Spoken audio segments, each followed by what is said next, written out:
नमस्कार मंडळी, तर आजच्या ह्या नवीन व्हिडिओमध्ये तुमच्या सगळ्यांचं मनापासून स्वागत आहे। तुम्ही म्हणत असाल आणि कुठली नवीन ट्रिप आणि कुठलं नवीन तीर्थक्षेत्र सांगते आम्ही आलो आहोत इंदोरच्या। हे बघा आमचे मॅनेजर साहेब कसं असतात, सगळं व्यवस्थापन आणि सर्व मॅनेजरचे ट्रिपचे सगळं त्यांच्याकडे काळजी आहे। तर चला सांगते, आम्ही आलो आहोत इंदोरच्या अन्नपूर्णेश्वर मंदिरला। हे इंदोरमध्ये स्थापित अन्नपूर्णेश्वरीचं मंदिर आहे। खूप भव्य असं मंदिर आहे आणि असं मराठीमध्ये सांगायला गेलं तर मार्बल आपण जो म्हणतो दगड, त्याच्यामध्ये खूप चांगलं कोरीव काम करून हे मंदिर त्यांनी बांधलंय। जर का तुम्ही इंदोरमध्ये असाल किंवा इंदोरच्या अलीपलीकडे काहीतरी तुमचं काम असेल, तुम्ही जात असाल तर 100% ह्या अन्नपूर्णे देवीश्वरीच्या या मंदिराला भेट द्या।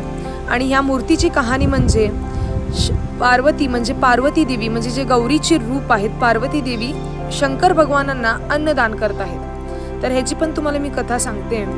जेव्हा पार्वती देवी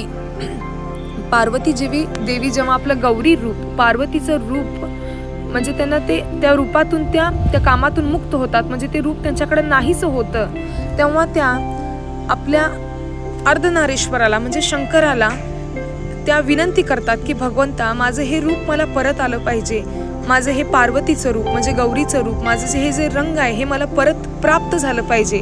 तसं म्हटल्यानंतर मग भगवान शंकर म्हणतात, हो प्राप्त होणार।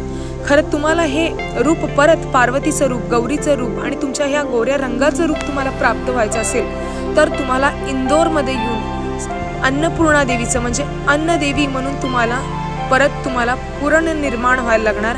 परत ह्या देवीचं तुम्हाला रूप घेऊन इंदोरमध्ये यायला लागणार। आणि मग देवी साक्षात पार्वती साक्षात गौरी माँ ह्या अन्नपूर्णाचं रूप घेऊन हातात एक सुनेरी वाटी म्हणजे सोन्याची वाटी आणि आपण मराठीमध्ये म्हणू शकतो पळी, म्हणजे जे अन्न वाटप करतो आपण, ती पळी घेऊन साक्षात श्री पार्वती मैया इंदोरमध्ये आल्या शंकर भगवानच्या कहाणीनं। आणि शंकर भगवानांनी कसं त्यांना सांगितलेलं, साक्षात विष्णूंनी, महादेवांनी, की तुम्ही एक अन्नदान करायचंय इंदोरमध्ये येऊन, मग ते तुम्हाला तुमचं रूप परत प्राप्त होणार। तसं भगवंतांनी सांगितल्यानंतर साक्षात आई देवी इथं येऊन इंदोरमध्ये येऊन त्यांनी त्यांचा अन्नदानचं म्हणजे अन्नदान वाटप करायचा प्रयत्न चालू केला।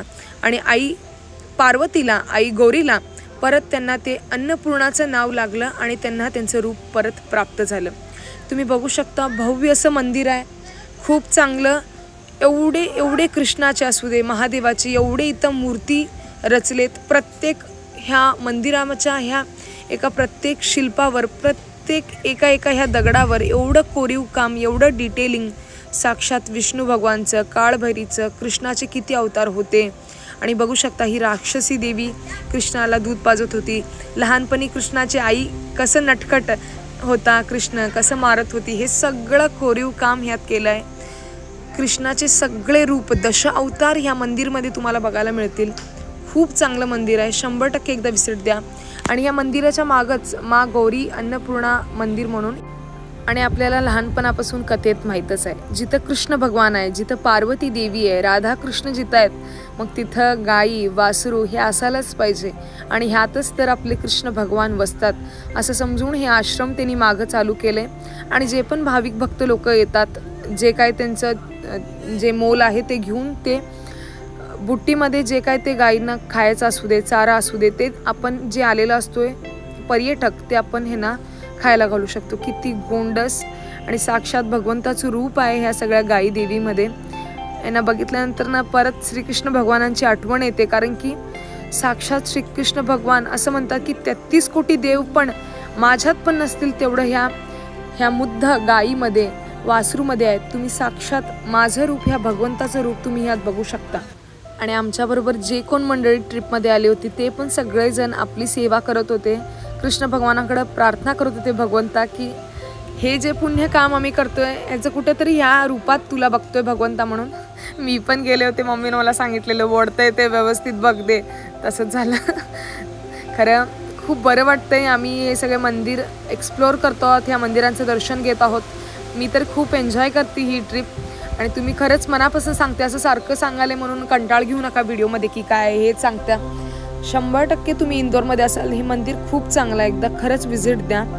आणि आम्ही सगळे जे कोण आमचे ट्रिप मेंबर्स होते सगळ्यांनी हे प्रसादाचं वाटप केलं तिथं। आणि हे गौरी शंकराची मी तुम्हाला कथा आत्ताच सांगितली, दर्शन घेतलं आम्ही इथं.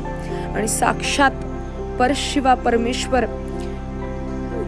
अर्धनारी नटेश्वर साक्षात आपल्या पत्नीकडून अन्न घेत आहे. त्याच्यापेक्षा मोठं डोळ्यानं बघणारं वैभव काय आहे. बघू शकता तुम्ही मंदिराचं हे जो गाभार आहे, खूप चांगलं त्यांनी तिथं कोरीव काम केलंय. मी माझं नशीब समजते की ह्या सगळ्या ज्योतिबावरच्या मंडळींबरोबर मला हे सगळं दृश्य बघायला मिळालं. मी खूप स्वतःला नशिबान समजते.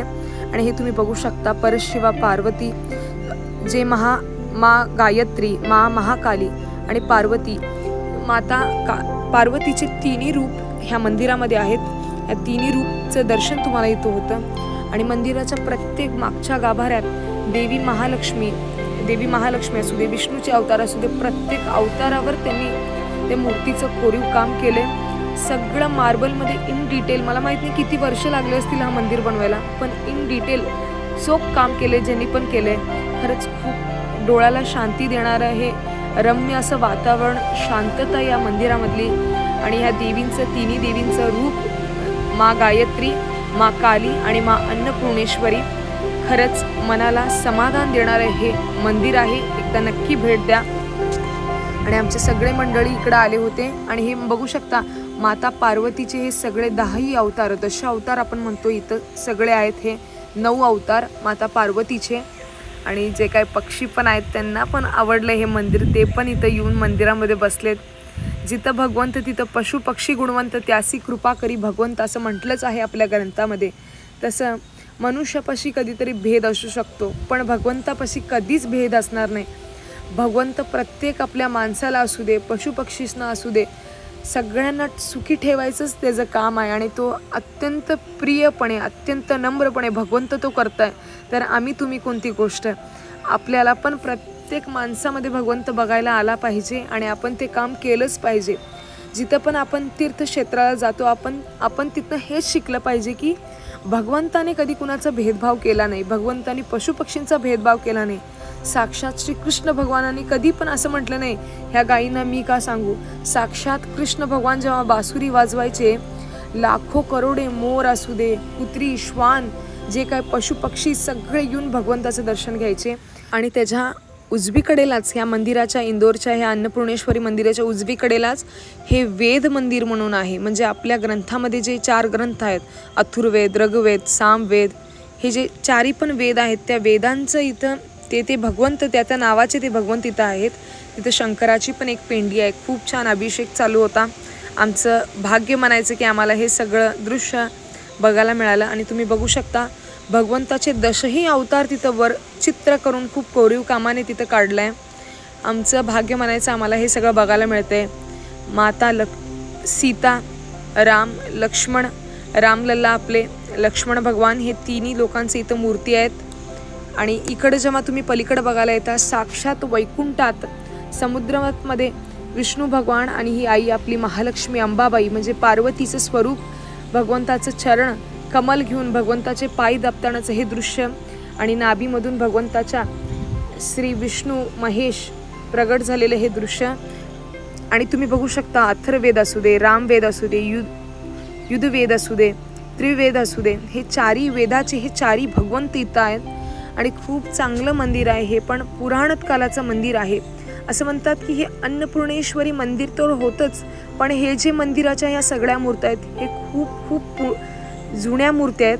आणि तुम्ही बघू शकता साक्षात कृष्ण भगवान, सुदामाचे जे सुदामा म्हणजे मित्र असतात ते, आणि सुदामा भेटायला आल्यानंतर कृष्ण भगवान ही राधा राणी त्यांना म्हणजे वारं घालत आहे. आणि साक्षात कृष्ण भगवान आपल्या मित्राला भेटल्यानंतर मित्राला म्हणजे पाय त्याचे धुत आहेत. आणि इथं एक मैया म्हणजे माता त्या हनुमान चालिसा वाचत होत्या. खूप लोक हनुमान चालिसा वाचत होते. आणि तिथंच पंचमुखी हनुमानाचं एक खूप चांगलं मंदिर आहे. साक्षात श्री हनुमानाची खूप चांगली मूर्ती आहे, पंचमुखी हनुमान आहे तिथं. आणि भगवंताच्या समोर जे काही लोकांनी आरती बिरती करून सगळे दिवे बिवे मनापासून लावलेले, आम्ही पण सगळ्यांनी खूप चांगलं दर्शन घेतलं. आमचं मतभाग्य म्हणायचं की आम्हाला इथं येऊन दर्शन घ्यायची पुण्याई मिळाली. आणि हे जे हनुमान चालिसा इथं लिहून, जय हनुमान ब्यानबुन सागर, जय कपिसतू लोक उजागर, हे सगळं हनुमान चालिसा लिहिले. आणि तिथं श्री काशी विश्वनाथ मंदिर आहे, त्याच्या पण पलीकडं खूप चांगलं आहे मंदिर हे पण. आणि हे जेव्हा अन्नपूर्णा मंदिरला तुम्ही याल, हे आपण दोन्ही मंदिराला व्हिजिट द्यायला विसरू नका. साक्षात कैलासवरनं शंकर भगवान इथं येऊन अवतरल्यासारखं वाटतं. आणि समोरच एक महादेवाची पिंड आहे तिथं. आणि खूप खूप खूप मस्त महादेवाचं मंदिर आहे. हे बघू शकता किती चांगली पूजा केली तिथं. आणि साक्षात भली मोठी शंकराची मूर्ती आहे तिथं. खूप मनाला प्रसन्न वाटतं भगवंताचं दर्शन घेतल्यावर. आणि ह्या मंदिरामध्ये 12 ज्योतिर्लिंगाचे जे काही फोटो फ्रेम्स आहेत ते लावलेत. म्हणजे लोक कधी पण आले आणि चुकून त्यांना दर्शन त्या 12 ज्योतिर्लिंगाचं नाही मिळालं तर तुम्ही बघू शकता इथं मिळेल. आणि साक्षात शंकर भगवान आपल्या जठेमध्ये म्हणजे आपल्या केसांमध्ये गंगा माताला समावून घेणारं एवढं हे चांगलं दृश्य, चांगली मूर्ती इथं आहे. हे सगळं बघायचं म्हणजे डोळ्याचं पारणं फेडणारं दृश्य. आणि मंडळी, व्हिडिओ आवडल्यास लाईक, शेअर आणि सबस्क्राईब करायला विसरू नका. आणि अशी सारी चांगले व्हिडिओ घेऊन मी भेटते तोपर्यंत पुढच्या व्हिडिओमध्ये. नमस्कार.